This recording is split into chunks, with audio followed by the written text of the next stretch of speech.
اعوذ باللہ من الشیطان الرجیم بسم اللہ الرحمن الرحیم کیف یکون للمشرکین عہد عند اللہ وعند رسولہ الا الذین عاہدتم عند المسجد الحرام۔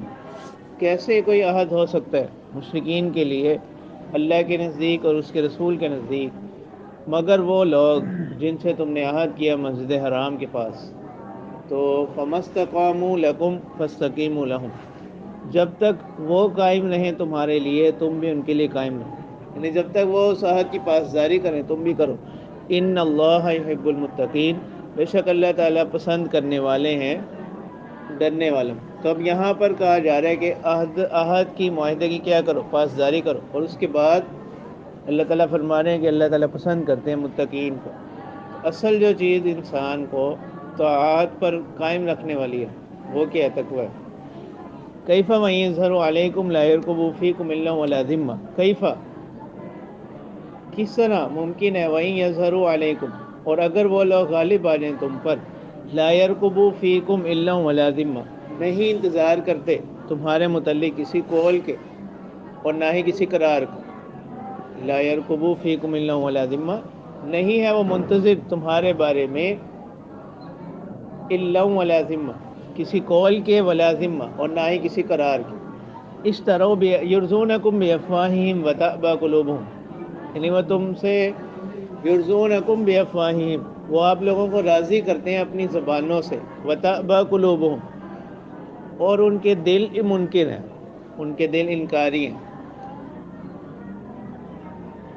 یعنی وہ ظاہری زبان سے تو ہمدردی کا اظہار کرتے ہیں لیکن دل سے نہیں۔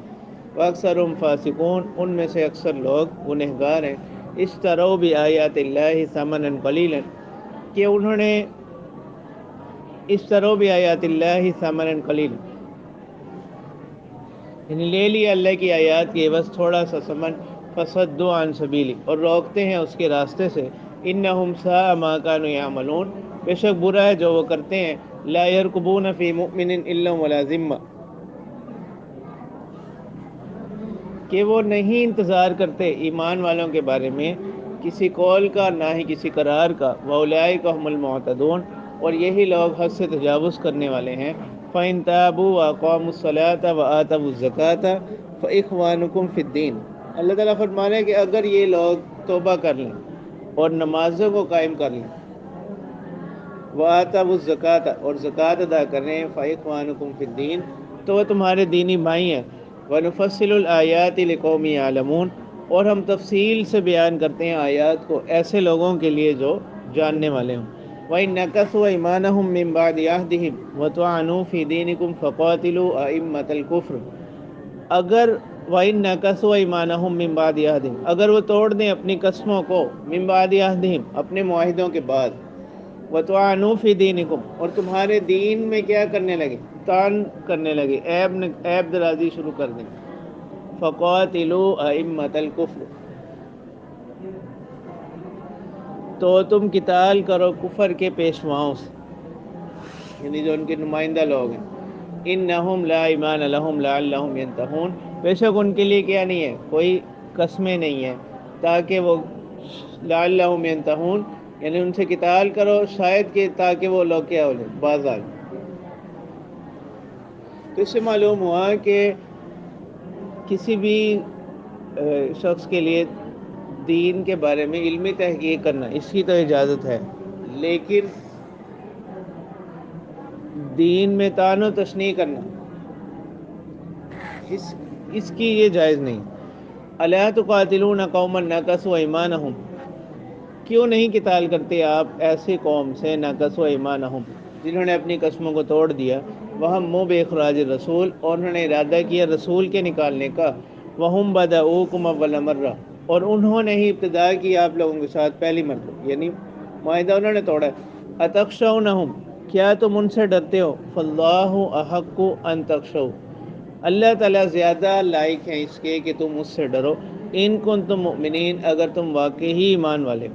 قاتلوہم یعذبہم اللہ بایدیکم، ان سے قتال کرو اللہ تعالیٰ ان کو سزا دیں گے، بایدیکم، تمہارے واسطے سے، تمہارے ذریعے سے، یعنی سبب اللہ تعالیٰ تمہیں بنائیں گے۔ اور اس میں ایک حکمت یہ ہے کہ اس قتال میں اللہ تعالیٰ تم لوگوں کو سبب بنائیں گے. اور ایک حکمت اس میں یہ بھی ہے کہ اللہ تعالیٰ تمہارا کیا کر سکیں، امتحان لے سکیں. وَيُخْزِهِمْ، اور ان کو رسوا کریں گے. وَيَنْصُرْكُمْ عَلَيْهِمْ، اور اللہ تعالیٰ مدد کریں گے تمہاری ان کے مقابلے میں. وَيَشْفِ صُدُورَ قَوْمٍ مُؤْمِنِينَ، اور اللہ تعالیٰ کیا کریں گے، یعنی شفا یاب کریں گے صدور قوم مؤمنین، ایمان والی قوم کے سینوں کو اللہ تعالیٰ کیا کر دیں گے، شفا عطا فرما دیں گے، یعنی ان کے دلوں میں جو شکوک و شبہات ہے ان کو دور کر دیں گے. وَيُذْهِبْ غَيْظَ قُلُوبِهِمْ، اور اللہ تعالیٰ ان کے دلوں کے غصے کو لے جائیں گے. وَيَتُوبُ اللَّهُ عَلَى مَن يَشَاءُ، اور اللہ تعالیٰ اپنی رحمت فرماتے ہیں، یعنی اللہ تعالیٰ رجوع فرماتے ہیں علی من یشاء، اپنی توجہ فرماتے ہیں جس پر چاہتے ہیں. واللہ علیم حکیم، اور اللہ تعالیٰ جاننے والے حکمت والے ہیں. ام حسبتم ان تترکوا، کیا آپ لوگوں نے گمان کر لیا، ان تترکوا، یعنی پیچھے جس طرح اللہ تعالیٰ نے کہا تھا نا قاتلوہم یعذبہم اللہ بایدیکم، کہ ان سے قتال کرو کہ اللہ تعالیٰ ان کو عذاب دیں تمہارے ہاتھوں سے. اب یہاں اللہ تعالیٰ فرما رہے ہیں ام حسبتم ان تترکوا، کیا آپ لوگوں نے گمان کر لیا ان تترکوا، کہ چھوڑ دیے جاؤ گے. ولما یعلم اللہ الذین جاہدوا منکم، کہ ابھی اللہ تعالیٰ نے نہیں ظاہر کیا ان لوگوں کو کہ جو تم میں سے جنہوں نے جہاد کیا. ولم یتخذوا من دون اللہ ولا رسولہ ولا المؤمنین ولیجا، اور نہیں بنائے اللہ کے علاوہ، رسول کے علاوہ اور مومنین کے علاوہ کیا چیز، ولیجہ، رازدان. یعنی مطلب یہ کہ انہوں نے اللہ تعالیٰ کے علاوہ، رسول کے علاوہ، اہل ایمان کے علاوہ جو کفار ہیں ان کو اپنا رازدار نہیں بنایا.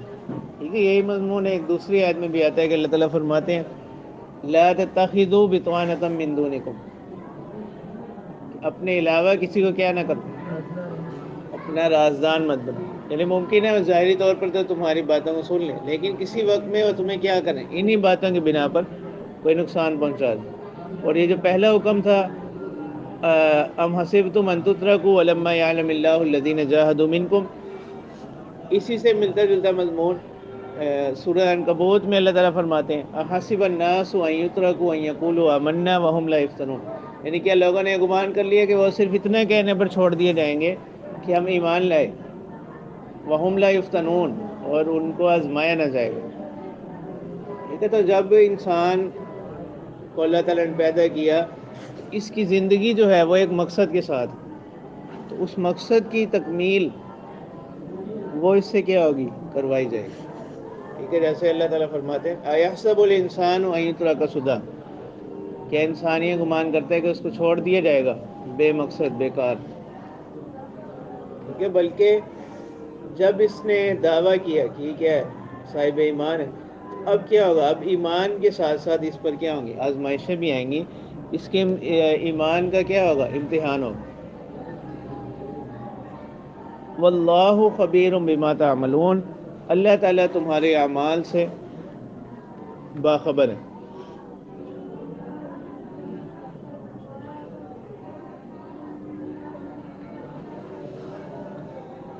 اب مشرکین جو لوگ تھے وہ اس بات پر فخر کیا کرتے تھے کہ ہم کیا ہیں،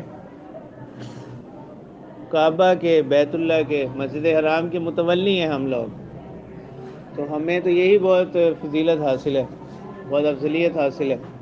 ٹھیک ہے، تو اس کا جواب اللہ تعالیٰ دے رہے ہیں کہ ما کان للمشرکین ان یعمروا مساجد اللہ شاہدین علی انفسہم بالکفر اولئک حبطت اعمالہم وفی النار ہم خالدون. تو اس آیت کا خلاصہ یہ ہے کہ اللہ کے ہاں اعمال کی قبولیت کی جو بنیادی شرط ہے وہ ایمان. تو جب وہ شرط ایمان ان میں مفقود ہے تو آخرت میں ان کے اعمال کیا ہو گئے، باطل ہو گئے، ضائع ہو گئے، کیونکہ بنیادی جو آخرت میں قبولیت اعمال کی شرط ہے ایمان، وہ ان کے اندر کیا ہے، مفقود ہے، نہیں پائی جاتی. تو آخرت میں تو ان کے اعمال ضائع ہو گئے. البتہ دنیا میں اللہ تعالیٰ ان کے جو اعمال ہوتے ہیں ان کے بدلے میں ان کو کیا کر لیتے ہیں، ان کا بدلہ ان کو کیا کر دیا جاتا، دے دیا جاتا۔ تو اسی سے پھر جیسے اللہ تعالیٰ سورہ احقاف میں بھی فرماتے ہیں اذھبتم طیباتکم فی حیاتکم الدنیا واستمتعتم بہا، کہ تم نے اپنی اچھائیاں لے لی کس میں، اپنی دنیا کی زندگانی، اور ان سے خوب نفع اٹھا لی۔ تو اسی سے پھر علماء نے لکھا کہ کافر لوگ جو دنیا میں کوئی نیک کام کرتے ہیں، بظاہر کوئی خیرات کا کام کرتے ہیں، نیکی کا کام کرتے ہیں، تو اس کا جو اجر ہوتا ہے، اس کا جو بدلہ، وہ ان کو دنیا میں ہی کیا کر دیا جاتا، دے دیا جاتا ہے، کیونکہ آخرت میں ان کے لیے کوئی حصہ نہیں ہے۔ وما لہ فی الآخرۃ من خلاق، کیونکہ آخرت میں جو اعمال کی قبولیت کی شرط ہے ایمان، وہ ان کے اندر کیا ہے، نہیں پائی جاتی۔ تو اب یہاں سے بھی اللہ تعالیٰ فرما رہے ہیں کہ محض مجاور ہونا یا اس کی مسجد حرام کی تعمیر اور ترقی میں حصہ لینا، یہ کوئی ایسے اعمال نہیں ہیں کہ جن پر یہ لوگ کیا کریں، فخر کریں۔ تو اسی سے ایک مسئلہ بھی معلوم ہوا کہ اگر کوئی غیر مسلم کسی مسجد کی تعمیر کرے، اس میں حصہ ڈالے، تو یہ کیا ہے، اس کی اجازت ہے، لیکن بشرطے کہ اس میں کیا نہ ہو، کوئی دینی نقصان نہ ہو۔ ما کان للمشرکین، نہیں ہے مشرکین کے لیے، یعمروا مساجد اللہ، کہ وہ تعمیر کریں اللہ کی مساجد، شاہدین علی انفسہم بالکفر، اپنے نفسوں پر گواہی دیتے ہوئے کفر کی۔ تعمیر سے مراد کیا ہے؟ تعمیر سے مراد یہ ہے کہ مسجد میں نماز پڑھنا، یہ بھی اسی میں داخل ہے، اور تعمیر اس کے انتظام و انسلام کرنا، یہ بھی کیا ہے، اس میں داخل، اور تعمیر سے عمارت کو تعمیر کرنا، یہ تمام مفہوم اس کو شامل ہے۔ اولئک حبطت اعمالہم، ان لوگوں کے اعمال کیا ہو گئے، ضائع ہو گئے، فی النار ہم خالدون، اور آخرت میں وہ وفی النار ہم خالدون، آگ میں وہ ہمیشہ رہیں گے۔ انما یعمر مساجد اللہ، اللہ کی مساجد کو تعمیر کرنے والے تو وہی لوگ ہیں، من آمن باللہ، جو ایمان لائے اللہ پر، والیوم الآخر، اور آخرت کے دن پر۔ ٹھیک ہے، اب یہاں پر ابتدا اور انتہا کو بیان کر دیا ایمانیات کی، باقی تمام ضمناً اس کے اندر کیا شامل ہیں، یعنی آمن باللہ سے اسی کے مفہوم میں آمن بالرسول وہ بھی شامل ہے، کیونکہ ایمان باللہ اس وقت تک پورا نہیں ہو سکتا جب تک کہ کیا نہیں ہوگا، ایمان بالرسول نہیں ہوگا۔ والیوم الآخر، اور آخرت کے دن پر، واقام الصلاۃ، نمازیں قائم کرتے ہیں، وآت الزکوٰۃ، زکوٰۃ ادا کرتے ہیں، ولم یخش الا اللہ، اور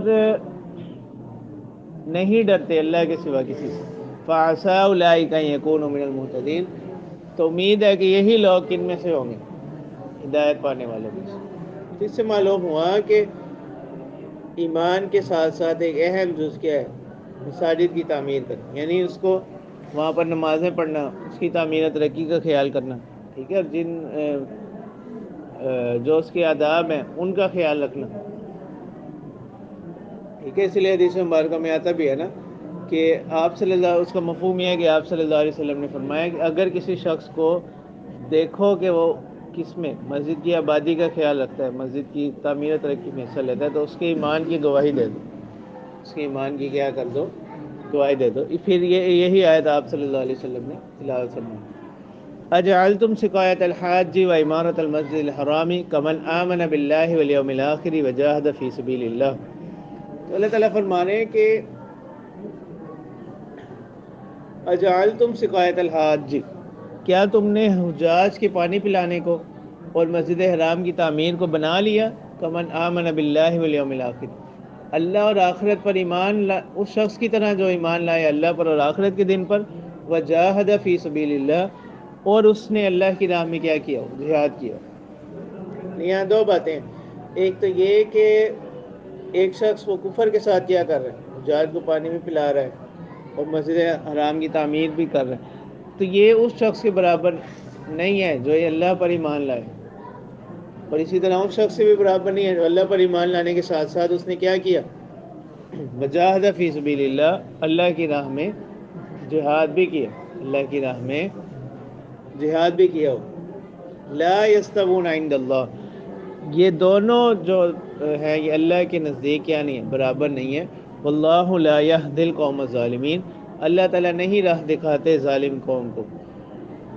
الذین آمنوا وہاجروا، بے شک وہ لوگ جو ایمان لائے اور انہوں نے ہجرت کی، وجاہدوا فی سبیل اللہ باموالہم وانفسہم، اور جہاد کی اللہ کے راستے میں اپنے مالوں کے ساتھ اور اپنی جانوں کے ساتھ، اعظم درجۃ عند اللہ، ان کے لیے کیا ہیں؟ بڑے درجات ہیں اللہ کے ہاں، واولئک هم الفائزون، اور یہی لوگ کامیاب ہیں۔ یبشرہم ربہم برحمت منہ، ان کو خوشخبری دیتے ہیں اللہ تعالیٰ اپنی رحمت سے، ورضوان، اپنی طرف سے رحمت کی، ورضوان اور رضامندی کی، وجنات اور ایسے باغات کی، لہم فیہا نعیم مقیم کہ ان باغات میں ان کے لیے کیا ہوں گی؟ ہمیشہ رہنے والی نعمتیں ہوں گی، خالدین فیہا ابدا۔ اور عام طور پر نعمت میں دو ہی چیزوں کا خطرہ ہوتا ہے نا، ایک تو یہ کہ نعمت کسی بھی وقت کیا نہ ہو جائے، زائل نہ ہو جائے، ایک بات، اور دوسرا ہے کہ نعمت کب تک ہے۔ تو دونوں احتمالات کا جواب دے دیے گا، ایک تو نعیم مقیم، قائم رہنے والی، باقی رہنے والی ہوگی، اور دوسرا ہے کہ یہ نعمت ان کو کب تک حاصل ہوگی، اس کا بھی جواب دے دیا، خالدین فیہا ابدا، وہ ان میں ہمیشہ رہیں گے۔ ان اللہ عندہ اجر عظیم، بے شک اللہ تعالیٰ ان کے پاس کیا ہے؟ بڑا اجر ہے۔